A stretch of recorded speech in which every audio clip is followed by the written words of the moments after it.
Seterusnya, kita tutup aib orang Islam. Itu sebab para ulama telah memfatwakan, kalau kita tengok dalam fatwa Azhar, kita tak wajar menceritakan apa-apa yang berkaitan dengan kelemahan umat Islam. Ceritakan rumah mereka kotor, miskin, susah, tak payah tuan-tuan, jangan cerita bab ini. Kalau kita nak bantu, bantu saja diam-diam. Tak payah kita tunjuk-tunjuk pada orang, kerana ini membimbangkan banyak implikasi negatifnya. Nombor satu sekali, untuk memberitahu seolah macam orang Islam ni tak gerti menguruskan diri. Nombor dua, untuk memburukkan organisasi umat Islam yang tidak menjalankan kerja mereka dengan betul. Nombor tiga, menampakkan kelemahan umat Islam kepada orang bukan Islam. Dan kalau kita baca tuan-tuan, membantu orang-orang susah ini disebut dalam kitab Riyadhus Salihin, antara tanda orang itu patut dibantu ialah memang semua orang, 3 orang melihatnya, tiga-tiga kata memang perlu dibantu. Bahawa bantuan yang diberikan kepadanya tak cukup. Maknanya kat situ, kalau kita pergi dalam struktur sesebuah tempat, mereka ada pihak berkuasa kampung, hormatilah mereka. Mereka ada pihak masjid, tanyalah mereka. Kerana ada sebahagian daripada kes-kes meminta bantuan ni tuan-tuan, kadang-kadang orang itu memang tidak mahu berubah. Banyak agensi yang bantu, pusat zakat bantu, lembaga kebajikan masyarakat bantu, masjid bantu, tapi mereka tak mahu berubah, nak kekal dengan sikap seperti itu. Kadang-kadang rumah pun telah dibuat oleh pihak berkuasa, tapi dia tak mau pindah kerana bagi dia tak comfortable nak duduk kat situ.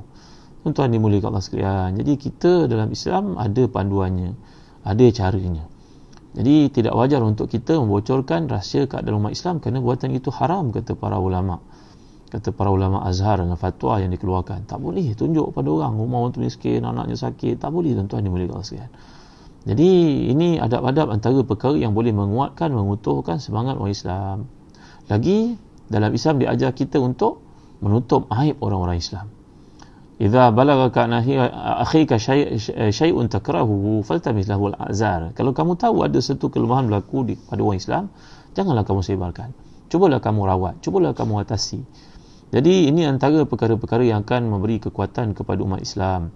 Kerana Allah menyebut isu kekuatan umat Islam untuk kita faham, dan Nabi mengulas panjang dalam perkara-perkara sedemikian. Nak ceritakan kelebihan para sahabat tuan-tuan, dalam kitab Hayatus Sahabah sebagai contohnya, bagaimana keprihatinan seseorang mereka bila Nabi beritahu di kalangan umat Islam ni ada yang datang miskin, susah hidupnya, siapa nak bantu, jadikan dia sebagai tamu pada malam ini.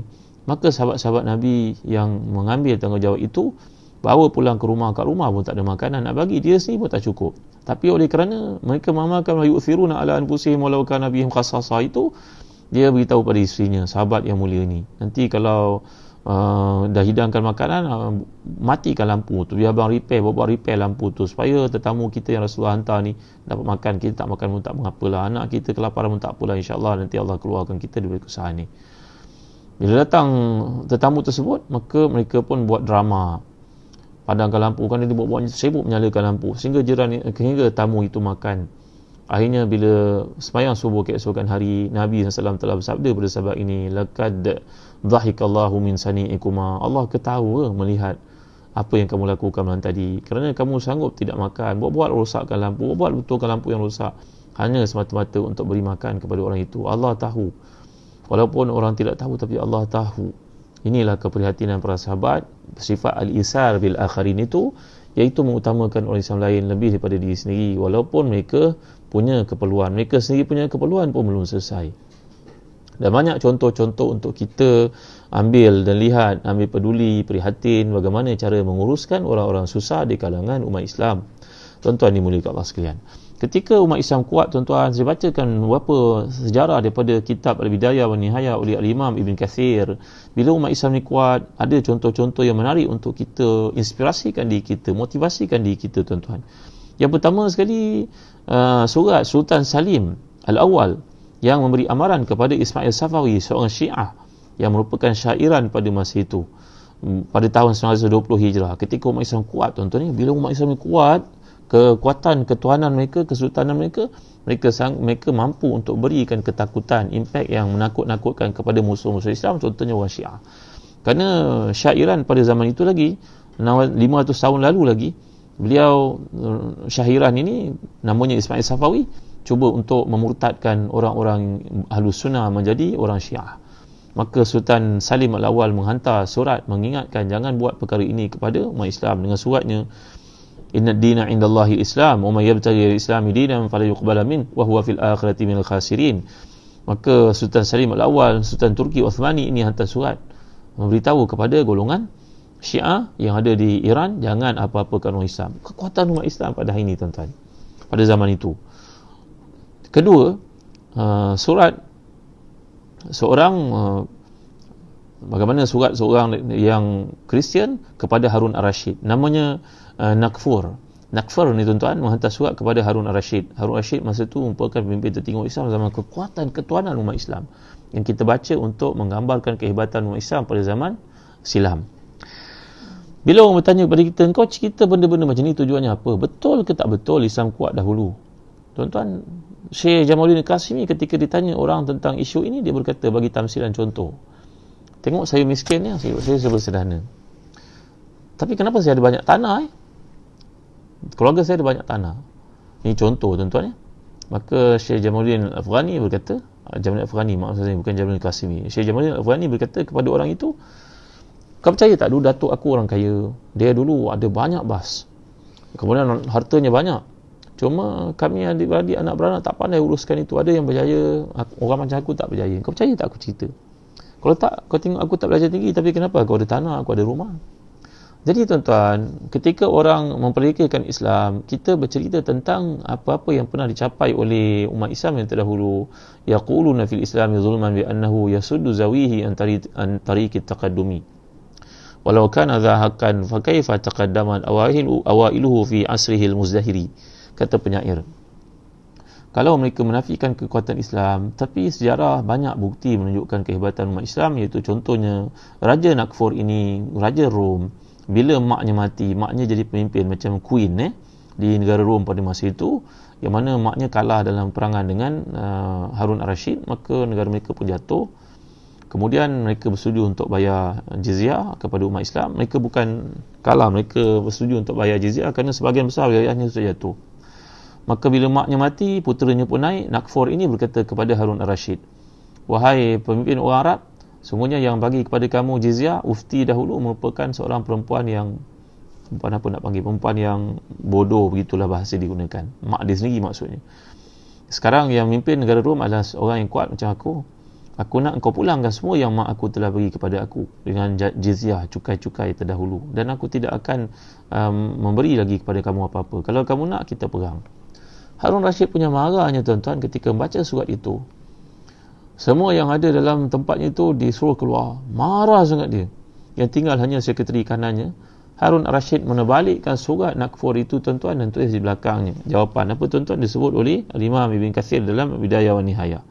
Tengok ya surat ini, mengatakan kepada Nakfur, min Harun Ar-Rasyid Amir Mu'minin.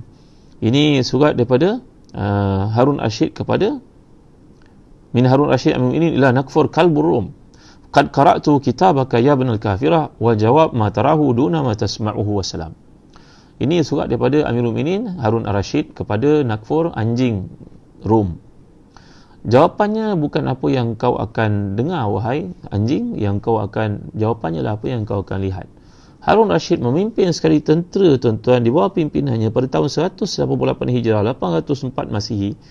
Ya, lebih kurang 700 tahun 804 Masihi. Sekarang dah 1200 tahun yang lalu. Maka Sayyidina Harun Ar-Rasyid adalah keturunan Ibn Abbas. Beliau seorang alim.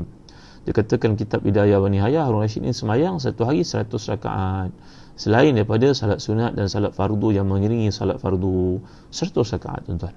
Dia pemimpin negara yang pernah berkata kepada awan di langit, ya ayyuhatuhas sama'u amtiri haitsu syi'ti fa inna kharajaki sawfa ya'tini.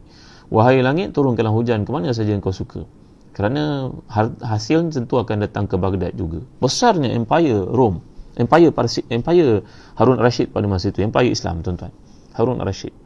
Maka pada zaman kekuatan ketuanan Islam yang kita baca ni, untuk timbulkan semangat ezah dalam diri kita, tuan-tuan, betapa orang Islam kuat, maka Harun Ar-Rasyid menghantar surat, diterbalikkan surat Nakfur itu, belakangnya ini Harun Ar-Rasyid, jawapan kepada permintaan kau ni adalah apa yang kau akan lihat, bukan apa yang kau akan dengar. Harun Rashid menghantar tentera pada tahun 180 Hijrah, 1200 tahun yang lalu, lebih 1200 tahun lalu. Dan tuan-tuan dimuliakan Allah sekalian, dalam perangan itu Nakfur jatuh sebagai seorang tebusan, tuan-tuan. Hebat tak Islam? Hebat kan? Hasil daripada perkara-perkara yang kita nyatakan tadi. Umat Islam bukan yang umat sibuk dengan benda-benda kontainer, sibuk dengan benda konten. Tambah ilmu, beribadah kepada Allah, bersungguh-sungguh dalam buat satu benda, tak mau minta-minta, tak mau cerita keaiban umat Islam banyak-banyak, Facebookkan sana, Instakan sini, tak mau. Tak mau cerita kelemahan umat Islam, ceritakan kekuatan umat Islam, kehebatan umat Islam. Ini menyuntik semangat izah dalam diri orang Islam. Tuan-tuan yang dimuliakan Allah sekalian, ada lagi surat. Tuan-tuan tahu tak Mu'tasim kepada Raja Rom? Mu'tasim ni keturunan Harun Rashid. Mu'tasim ketika seorang yang badan tegap, dikatakan kehebatan Mu'tasim ni, tuan-tuan, dia punya hebatnya, diikat dirinya di atas tiang yang tinggi, tali itu gantungkan kakinya, badannya ke bawah, dia punya fit badan dia akan ambil pedang, potong tali yang ikat kakinya tergantung seperti itu, kepalanya ke bawah, dia pusing, dia naik terus lompat atas kuda. Mu'tasim ketika memimpin kerajaan Baghdad, dia keturunan Harun Rashid, maka dia mendengar cerita seorang perempuan berniaga tu di Rom, di utara. Perempuan itu berniaga di pasar, tiba-tiba orang Kristian pada masa itu mengikat tudung perempuan itu, pakaiannya, maka dia pun terbuka, maka terlihatlah auratnya. Maka perempuan itu pun mengatakan, dari setengah riwayat mengatakan wa mi'asama, setengah riwayat mengatakan wa mu'tasimah ni bahasa Arab panggil nudbah. Maka perempuan yang telah pun tak nyaya ni memanggil, wahai Mu'tasim, tolonglah ibu kat sini. Seorang lelaki muslim yang ada di situ lantas menghantar surat kepada Mu'tasim di Baghdad, menceritakan apa yang berlaku, memberitahu kepada Mu'tasim ada di Baghdad. Mu'tasim memimpin tentera untuk membuka negara tersebut, yang mana Mutanabi buat satu syair yang indah. Syair menceritakan Dunal Jiddi wal La'ibi. Satu syair yang sangat indah menceritakan bahawa Mu'tasim telah pergi ke sana, walaupun datang tukang-tukang ramal, ahli tenung, peramal-peramal masa depan, jumpa pujuk Mu'tasim ni supaya jangan pergi kerana Islam akan kalah. Tak, aku tak peduli apa kamu kata, aku peduli pada Allah SWT. Mu'tasim pergi buka negara tersebut, dan lelaki yang menganiaya perempuan di pasar di belah-belah atas di Turki itu, tuan-tuan, kini ditangkap dan diserahkan kepada perempuan yang dianiaya itu. Wahai ibu panggil saya, ini saya datang, saya Mu'tasim yang ibu panggil. Ni lelaki yang aniaya ibu tu, ibu boleh buat apa saja kepada dia, nak perhambakan dia pun boleh. Ni lelaki yang biadab ini, kalau tak saya bunuh dia, kata Mu'tasim. Maka wanita yang muda ini berkata, wahai Amirul Mukminin Mu'tasim, ibu tidak ada perasaan apa pun pada dia, memaafkan dia, lepaskan dia. La ilaha illallah Muhammadur Rasulullah. Tuan-tuan, cerita-cerita macam ni kita kena baca, tuan-tuan. Kehebatan umat Islam zaman lampau, zaman silam. Bukan umat Islam ini minta sedekah, tidur dekat tempat sampah. Tak boleh tuan-tuan cerita macam ni. Ketika umat Islam yang berada di Algeria, mereka diserang oleh Perancis, dan semua umat Islam lemah semangat, sejuk, beku, tuan-tuan. Maka antara tokoh Islam yang ada di sana bernama Syekh San Haji. Beliau menyampaikan khutbah, menceritakan teruknya umat Islam, kenapa tak sembahyang, kenapa minum arak, kenapa berzina. Tiba-tiba datang seorang menasihati tuan guru, khutbah tuan guru ni very inspiring, satu yang sangat inspirational, penuh dengan inspirasi. Tuan guru, boleh tak tuan guru tukar kontennya? Tukar macam mana? Saya tukar kontennya, sebutkan kebaikan-kebaikan, keberanian umat Islam. Mudah-mudahan ia menjadi satu nasihat dan juga satu motivasi kepada kita. Kita pada hari ini susah, tuan guru, kan kita berada dalam kata tekan. Maka tuan guru ni pun tukar khutbahnya, mulai Jumaat ke hadapan itu menceritakan kehebatan orang Algeria zaman dahulu. Mereka merupakan muwahhidun, mereka murabitun, mereka telah mempertahankan hampir-hampir kerajaan Spain itu kembali ke tangan umat Islam dengan kehebatan pemimpin-pemimpin barbar dan orang Arab yang ada di utara Afrika itu untuk mengembalikan Spain. Kuatnya umat Islam berperang, berjihad, semangat mereka. Datuk nenek mereka orang saleh. Bila tuan guru San Haji ini menyampaikan kuliah dalam bentuk begitu, maka umat Islam pun bangkit bersungguh-sungguh, tuan-tuan. Mereka optimis balik semula, dan akhirnya mereka berjaya menghalau penjajah Perancis keluar dari bumi mereka. Jadi kita perlu, tuan-tuan, cerita tentang kemuliaan bila tersebut. Kemuliaan itu berpengkalan dalam hati kita. Kita yang kena jadi orang mulia. Kita tak mau jadi orang minta-minta. Perbuatan memanglah membantu orang ni senang, tapi kalau semua orang kerja dia untuk buat begitu, macam lemah sangat ke umat Islam, tuan-tuan. Mana pergi institusi zakat dia? Kan institusi zakat ada, kenapa semua orang nak buat kerja? Kan banyak lagi pintu-pintu kebaikan untuk kita lakukan. Sebahagian daripada kita kadang-kadang macam tak ada idea saja. Banyak cara kebaikan yang boleh kita buat untuk umat ini. Jadi tuan-tuan dimuliakan sekalian, kita bimbang, kata Syekh Muhammad Imarah, Dr. Muhammad Imarah, banyak sangat perkara-perkara semikian soal melambangkan umat Islam ni pemalas. Umat Islam ni tak kerti nak survive. Banyak sangat. Cukuplah dengan yayasan yang ada, cukuplah dengan pusat zakat yang ada, cukuplah dengan badan-badan berautoriti umat Islam yang ada. Kalau kita nak bantu, kita boleh bantu dengan cara yang lain. Jadi tuan-tuan dimuliakan Allah sekalian, bila menceritakan tentang perkara ini, satu teguran ikhlas untuk saudara-saudara Islam. Seolah-olah macam kalau nak jadi baik kena buat persatuan untuk bantu orang lain. Begitu ke tuan-tuan? Allahu Akbar, la ilaha illallah Muhammadur Rasulullah. Banyak lagi perkara yang boleh kita buat. Mungkin kita boleh ajar anak orang secara online. Mungkin kita boleh buat apa-apa perkhidmatan, menghantar barang kepada orang dan dapat duit di situ. Dengan syarikat ekonomi, membangunkan ekonomi Islam lebih baik untuk kita berdaya maju ke hadapan. Banyaknya peluang, kreativiti dalam buat kebaikan. Pintu-pintu kebaikan ni terlalu banyak. Bukan untuk dibataskan kepada cara tertentu. Dan saya pernah cerita kepada tuan-tuan bahawa indahnya Islam ni, kerana Islam punya pengalaman lebih 1400 tahun direkodkan untuk mengatasi segala macam masalah umat. Dalam satu sistem negara umat Islam macam negara kita tuan-tuan, kita ada pusat zakat, kita ada agensi kerajaan. Kalau datang seorang kepada seorang usahawan berkata kepada saya, usahawan ni berjaya dalam perniagaannya, Ustaz, saya keluarkan zakat setahun 4 juta Ustaz. Masya Allah, banyaknya tuan. Alhamdulillah, syukur 4 juta saya keluarkan setahun sebagai zakat. Kemudian orang datang minta bantuan kepada saya lagi. Satu hari penuh meja, Ustaz, seperti ini tingginya. Macam mana Ustaz ya? Adakah orang-orang ni dinafikan hak oleh pihak zakat ke, ataupun orang ni tak reti nak survive ke? Kan banyak peluang-peluang diberikan. Ini pusat-pusat zakat pun bukan setakat beri bantuan, beri training. Kalau orang itu nak berniaga, dia belikan van untuk bawa budak pergi sekolah contohnya. Kalau orang nak berniaga keropok di Kelantan Terengganu, dia bagi training untuk boleh jadi usahawan keropok. Ramai yang telah berjaya. Jadi tuan-tuan dimuliakan Allah sekalian, hidup ni tak mau minta-minta tuan-tuan, hidup ni nak memberi. Jadilah orang yang beli. Aliyadul uliya khairu min al-sufla. Jadi kita menceritakan kehebatan umat Islam yang terdahulu untuk menyuntik diri kita bahawa wala tahinu wala tahzanu wa antumul a'launa in kuntum mu'minin. Bahawa janganlah kamu rasa hina, kamu rasa lemah, kamu umat yang mulia. Dengan syarat kamu beriman kepada Allah. Jadi keimanan kepada Allah menyuruh seseorang untuk sabar atas kesusahan hidup. Menyuruh orang untuk berusaha kerana ia adalah ibadah. Menyuruh kita untuk membantu dan memperkemaskan apa yang lemah di kalangan umat Islam tanpa mendedah-dedahkannya kepada orang lain. Jadi nasihat saya kepada tuan-tuan, tak payahlah kita sebarkan aib-aib orang ni, masukkan share sana, share sini. Tak perlulah tuan-tuan. Memadailah dengan pusat zakat ada tanggungjawab ini mainkan agensi kerajaan. Kalau kita nak terlibat, kita boleh menawarkan pada yayasan-yayasan ada keliling kita, ada yayasan budi ihsan, ada macam-macam yayasan ada keliling kita.